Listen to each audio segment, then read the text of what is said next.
Good afternoon, Youngstown. We are back with another episode of the Belly Left Leadership Podcast.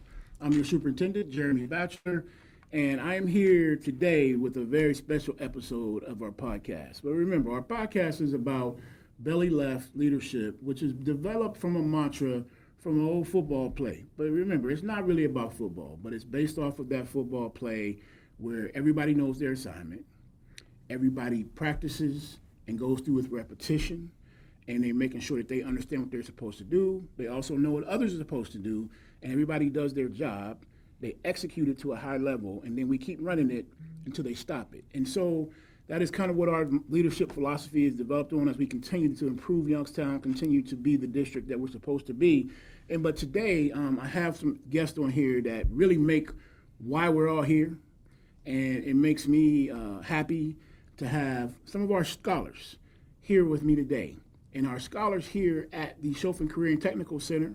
And so I'm going to get to and allow them to introduce themselves, and then we're going to get into some conversation about who they are, what they do, and their work, not only here at Choffin, but as well as in the district. But here at Choffin, they're involved in a very, very powerful program that we offer, an athletic program. And they have really kind of kicked in the ceiling and exceeded some things and earned some certifications that I want our public to understand that we're creating the next leaders. We're creating the next individuals who are going to lead our communities into the next parts of our future. And so I want to allow them to introduce themselves. I'm going to start with my young lady here. Introduce yourself. Tell us what grade you're in, what's your home school, and what program you're in. My name is BraJerna Robinson. I am in 12th grade, and my program is 911 dispatching and drones. 911 dispatching. All right. Sir? My name is Blair. I go to East High, and I'm in 911 and dispatching. Right. What's your home school? East. East. Two Golden Bears. Pause up. Love our Cowboys too. We're all going to be defenders next year, but pause up. Spend some time at East as a principal, so always have a special place in my heart over there on 474 Bennington. So, young people, talk to me. Tell me about your experience in the public safety program here at Choffin. What courses have you taken, and what types of hands-on experiences have you taken in? We'll always start ladies first. All right. All right. Well, so Choffin 911 dispatching has been really great to me recently, and I love it. I love doing everything in there, like the taking calls, doing things we have to do, Okay. learning about it. It's really cool. All right. So what inspired you to want to maybe get into that program? When I was younger, I've always wanted to be helpful to people and, just be there and be there for people. It's really inspired me. So off script a little bit. Do you watch the 911 shows on TV on Fox? Do you watch them? Yeah. All right. Are they realistic? A little bit. Right. Just not what they're saying. I've always wondered that. All right. They're two of my favorite items. My wife and I've gotten into watching Nashville here lately, and so we watch them. But I've always wondered is it really realistic or not. So all right, Jameer, talk to us about your program and why you got into that. Well, I took a few programs. I've been here since my junior year. I've been in the same program. Mm-hmm. I took Fire 1, Fire 2, Public Safety, and I took 911 Dispatch, and I'm currently in drones. You both have mentioned drones. All right. Talk to me about what does that entail, and where did it come from, and is it something that you would encourage others to get into? I would, yeah. Yeah, I would. Okay. What's fun about it? What is it? What is drone? I see the drones flying around. I was out at the flag football game yesterday for our young ladies, and I saw the drone flying around. But tell us about what drones do, and especially in your programs. Well, in our program, we use drones for manhunt if someone's missing. Most of our drones come with thermal cameras that can see through walls. Okay. Pretty much everything. And so am I to understand that both of you are certified to fly those drones and use those drones for those types of services? Yes. And you earn those credentials here at Choffin? Yes, we did. That's awesome. All right. So tell me about a memorable moment or challenge that you've had since you've been here at Choffin, maybe going through your program, What's a memorable moment or a challenge that you've had? You know first? She passed the baton to you. I would say my junior year, when I had to go put out an actual house fire, we went to an air base. And Okay. I had to go in there and maybe 3 or 4 times, put out like an actual fire. Okay. Okay. Really? A Yeah. real fire? Okay. A real fire? Yeah. That's cool. But How was that experience? Hot. It was hot? Yeah, it was real Okay. hot. It was I'm pretty sure it was a 800 or 900 degree room Okay. that I had to put out. Okay. All right. Okay. What about you? Memorable experience or challenge? it was when we were in the dispatching club and we were taking notes about the calls and stuff. Mm-hmm. That was really cool. Okay. Okay.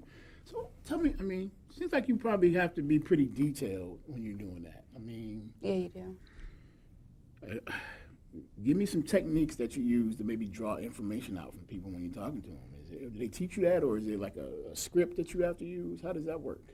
And no, basically what you do is you do the location, like where, Okay. and then the time, and then the problem. Okay. Okay. All right. And you really like that? I do. Okay. All right. So tell me, what's been the most surprising thing you learned about in public safety? Obviously, you know, you knew you were getting into public safety, but what is something maybe that you learned or you experienced that you didn't expect to experience in the program? Well, before I got into this, I thought what in the TV shows was like, what's your emergency? But it's not that. It's where's your emergency? Where's your emergency? That's important? Yeah, very important. Why is it more important to say where than what? Because you need to know where the emergency is. Okay. And that's more important than the what, because obviously if you can't get to them, you know, it doesn't really matter what the emergency is, but is the what the next piece then maybe? Or is that less significant? For you as a dispatcher, is it important to ever find out the what or not? I mean, yeah, at the end, Okay. once you get the locations. Okay, all right, but the location is the key. Yes. Kind of like business, they always say location, location, location. I guess the same thing in dispatching, all right? What about you? What's been the most thing that surprised you that you learned? Kind of like what she said, like what really goes into it. Like it's not how it is on TV. It's really, it goes deep than what you just see from a 45-minute episode. The book work and how hard it really is. The equipment, how much it really weighs and takes a toll on your body. So you're in the fire. You're doing the fire and you've done the 911 and the drone. Talk to me about that fire program, because that is something that, I mean, I definitely, I've seen it. I remember when I was at East, they would come out and do some demonstrations. And what does it take to get through that program? It takes a lot of hard work. Once you join the program, Sergeant Kelly and some of the fire instructors, you will like have to work out like on a daily basis, because like you're pulling around 80 extra pounds of weight. The suit and pants alone is probably 30. Then you got a 50-pound air pack Okay. that goes with it. So you have to be in shape with that. Okay. Okay. All right. So how did you prepare for some of these certifications that you got? I mean, is it more hands-on, or is it a lot of studying? Is it some paper side? But how did you guys prepare for some of the credentials that you have? It's definitely both. Yeah, it's mostly both. Okay. There's a lot of book work that goes into it, but there's a lot of hands work that goes into it also. All right. So what advice would you give to other students who are interested in the programs that you're in? Be ready to work hard, Okay. because it takes a lot to get through it. But once you get through it, it's real easy. Very. So be prepared. And you said it's hard, but once you get into it, it becomes easy. Why? How does it become easier? If it's hard, how does it become easier? I think I know what you're saying, but expound on that a little bit. Basically, the reps. The reps. Because in fire, you gotta every day before class, you gotta get dressed under 2 minutes, full gear, air pack, and everything. But once you do that over and over and over, it tends to get easy. Okay. Okay. All right. What about you? Just have your hands prepared because it's a lot of writing. A lot of writing. A lot of writing. Okay. All right. So what kind of, is it just, do you have like a special notepad, or how do you do the writing? No, but we just get these really big binders. Okay. And we like take notes on the calls and papers.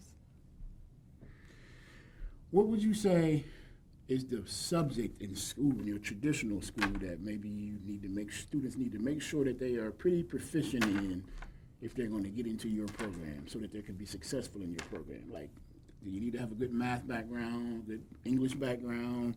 What do you think? Math and English. Okay. What about you? I agree with her, math and English. Okay. All right. Because a lot of people think, we always talk about rigor, relevance, and relationships that we talk about as the instructors.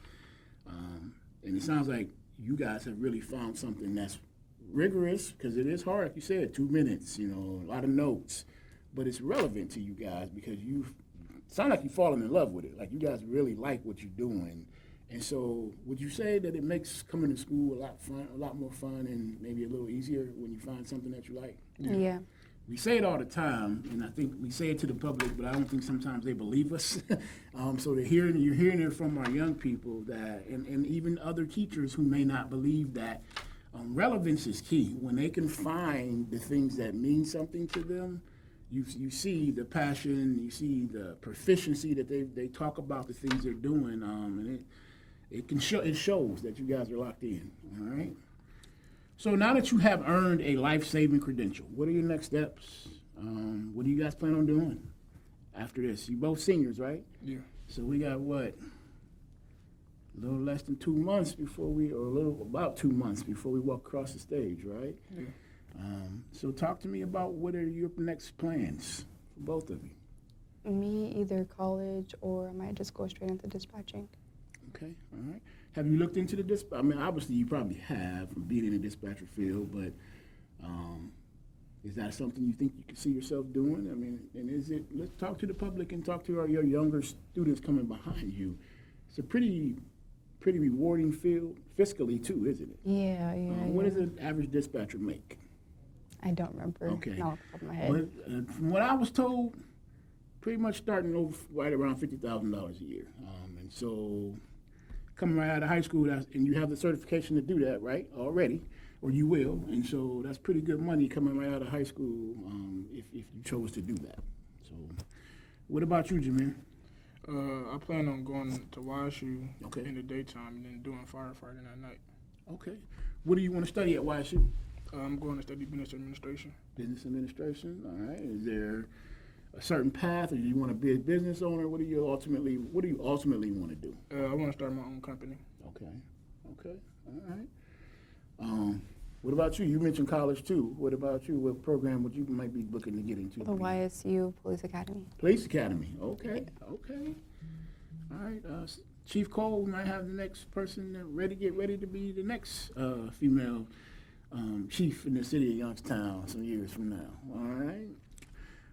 So you both have mentioned YSU, potentially, those types of things, colleges. So I guess I'm going to ask you now. I'm going to flip it around. I'm going to be the superintendent and be a counselor.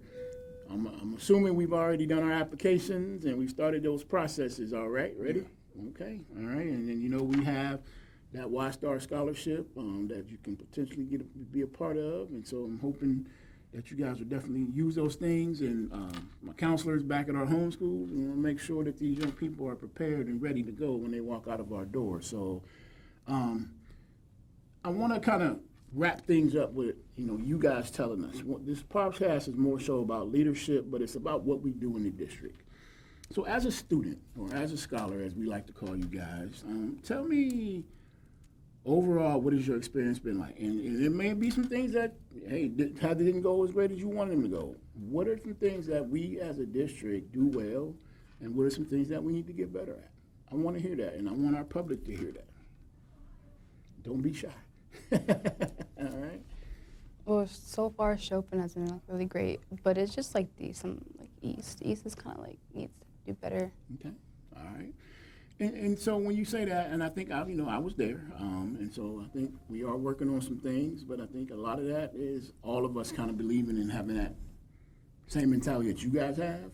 Having all of our scholars seeing the future in themselves, and that's part of the reason why we also are directing all of our juniors and seniors either to Choffin or College and Career Plus, because we do believe and see the need that if students believe in what they're doing and they're more engaged, behavior changes grades improve, those types of things. And so we're hoping that our young people that are coming behind you will take advantage of the things that you guys are taking advantage of and stop engaging in some of the other foolishness that folks engage in, and really understand that you can't really get a better education in the Mahoning Valley than you can in Youngstown City and at Choffin particularly. And so let's make sure we're all doing it, but if we're constantly doing stuff that's taking us away from that, it's going to hurt us. So I agree with you. What about you? Say that question one more time. What do we do well, and what is something we need to work on as a district? The district, I say Choffin. Choffin has been really great to me from teacher point and from student point. I say we need to have more activities. Okay. More things to do to keep people out of trouble, keep them occupied. Yes, indeed. So if you could pick one club to start at East, what would it be? I'm going to ask you the same thing, so get ready. One thing that might keep people occupied. So Just like a bigger rec center. Okay. With multiple things to do. Okay. You know, you can play basketball, you go swimming. What do you think about it? What do you think about it if we started intramural sports? Like, you know, and not everybody's going to play basketball on a team, but when I was in high school, we had intramural sports, which means like, you know, me and 5 of my friends would gather and create a team, and then on Saturdays we would just go play basketball at the gym with referees and everything, and it was a championship. So it was for those. We weren't the best basketball players, but we just wanted to have fun, and so we go play together. We don't really do stuff like that. And it's flag foot. We started flag football for the young ladies now, but maybe there's flag football league, those types of things. I agree. We just got to do more. But we also, when we do it, people got to participate and you know, take advantage of it. So what about you though? I agree with him. You agree with him? Yeah. So if you had one thing that would start for maybe our young ladies that maybe change the mindset and stop getting in trouble over silly stuff, what can we put together? Yeah, I know I'm taking notes so I can take it back to my advisory council and we get to work on it. I couldn't answer that question because I'm not too much of a ladies person. I'm more of like I'm more interested in like the manlier stuff. Oh, okay. So well, give me just. That's kind of why I've been in dispatching and stuff like that. Okay. Well, I can respect that for sure. All right. So we're gonna almost end these things, but I always like to end with my guests telling the public maybe one message that you want to give. Maybe I want you guys to give some message to the scholars that are coming behind you. What is one thing that you would want to say to them, or you can say to them to maybe encourage them to make Youngstown the best district it can be, or for them to just be successful? Stop fooling around and get those work done. Grades up. You heard it here, and that's not from an adult. That's from one of your peers. All right, Jameer? I say chase your dream. Just because everybody else ain't got the same dream. You might want to be something else than they want to be. Just be your own person and keep going out there what you want. Okay. All right. Well, Youngstown, you've heard it here. All right. And I love it because it's simple, but it's powerful and it's true. All right. And I love, like I said, having our young people on because they are the reason why we're here. And young people like these two, honestly, there are a whole lot of them in our district. And unfortunately, sometimes people want to focus on some individuals who aren't doing the right things, and that's whatever it is. But we have a bunch of young people in our district who are doing the right things, and they are setting themselves up for success in life. And I like to make sure that we highlight them because they are our future. Not to be cliche-ish, but they are our future, and they set the tone for what Youngstown is and can be. And so please, when you're thinking about Youngstown City, close your eyes and then open them and envision these two right here. Because this is who we are.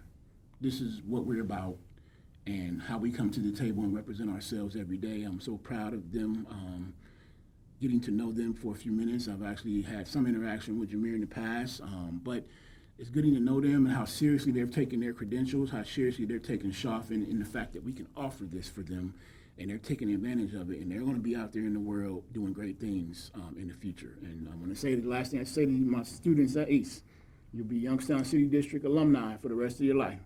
Don't forget where you came from. When y'all successful, come back and see us and pour back into the next generation, okay? Yes, sir. Definitely. So Youngstown, until next time, keep running it until they stop it.